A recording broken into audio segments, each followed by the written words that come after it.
Olá, meu aluno, tudo bom com você? Hoje a nossa aula vai ser de português. Você sabe iniciar uma conversa? Ou mesmo, já foi interrompido na hora que mais queria falar? Pois saiba que para iniciar uma conversa, precisamos saber das seguintes informações. Vamos lá? Para iniciar uma conversa, precisamos saber que existem duas formas mais frequentes de comunicação, que são elas: a comunicação escrita e a comunicação oral. Sabendo essas informações, precisaremos estruturar as nossas conversas. Se for uma conversação escrita, precisamos respeitar as regras gramaticais. Por exemplo, a vírgula, que significa uma pequena pausa no seu texto escrito.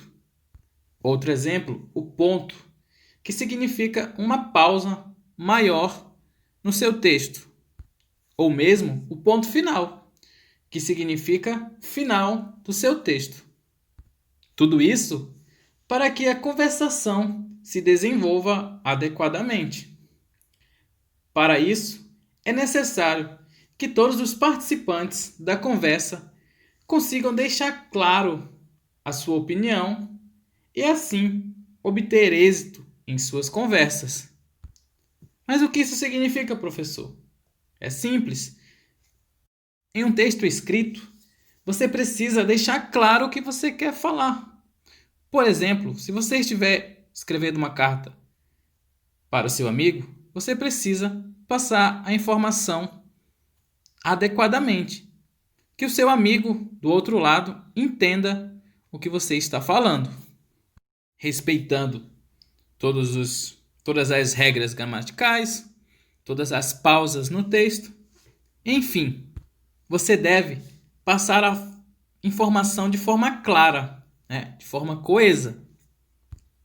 Já em uma conversação oral, costumam apresentar a seguinte estrutura. Número 1.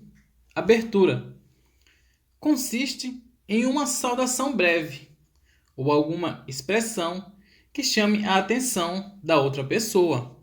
Por exemplo, como vai você? Quais as novidades?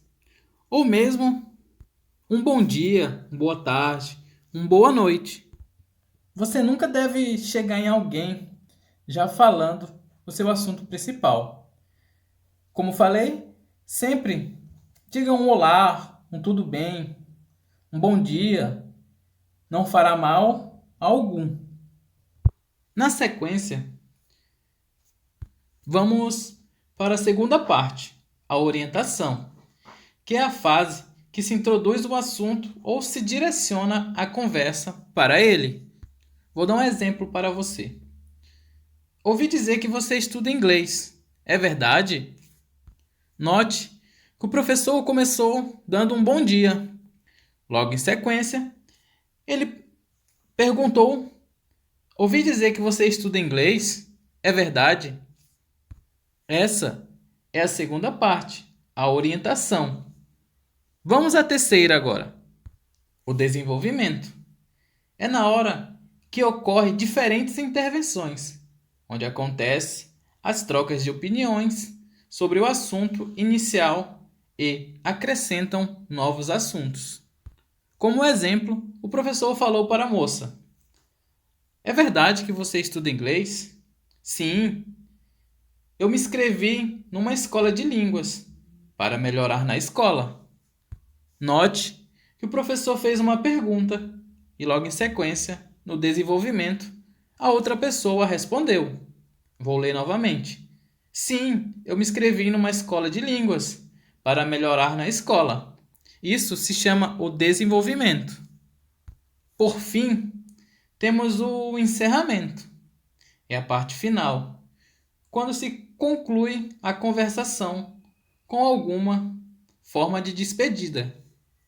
Depois que você conversou no desenvolvimento com seu amigo, ou enfim, chega a hora da despedida, do encerramento. É nessa hora que você utiliza alguns exemplos como esse. Bem, vamos se ver. Vamos ver se a gente se vê em breve. Até mais. Ou outro exemplo, aparece lá em casa. Vamos fazer um churrasco. Enfim, todas essas informações fazem parte de uma conversa. Você precisa e, na verdade, você deve seguir esses passos.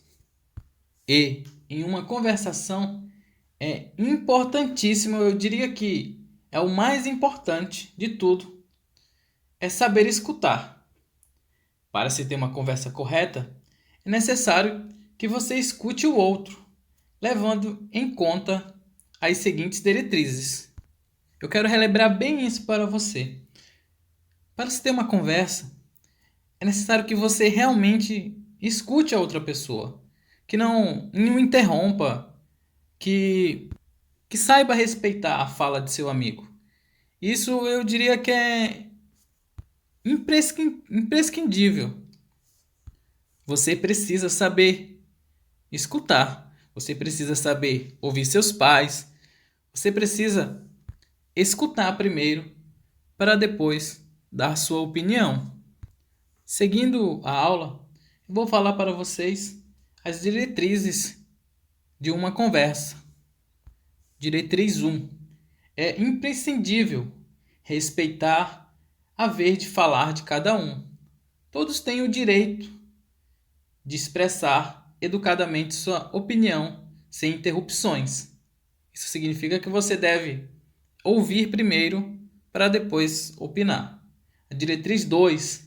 Cada falante deve prestar atenção ao desenrolar da conversa, para limitar-se ao assunto de que se fala e não repetir o que os outros já tinham dito. Isso significa que você deve prestar atenção na outra pessoa que está falando. Diretriz 3. Deve-se se atentar, compreender os pontos de vista dos outros e aceitar as ideias alheias que pareçam corretamente e interessantes. Isso significa que você deve respeitar a opinião dos outros, por mais que ele esteja certo ou errado. Não é você que deve o julgar, você deve sim respeitar. E a última diretriz, você deve respeitar todas as opiniões, mesmo que não estejam de acordo com elas. Foi isso que eu acabei de falar. Você deve saber ouvir e você deve saber escutar. E você também deve saber respeitar o outro. Você deve ter sua opinião, mas você deve saber respeitar as opiniões dos outros. Com isso, a nossa aula chega ao fim. Espero que vocês tenham entendido o recado, que vocês tenham aprendido bastante nessa aula. Até a próxima. Tchau!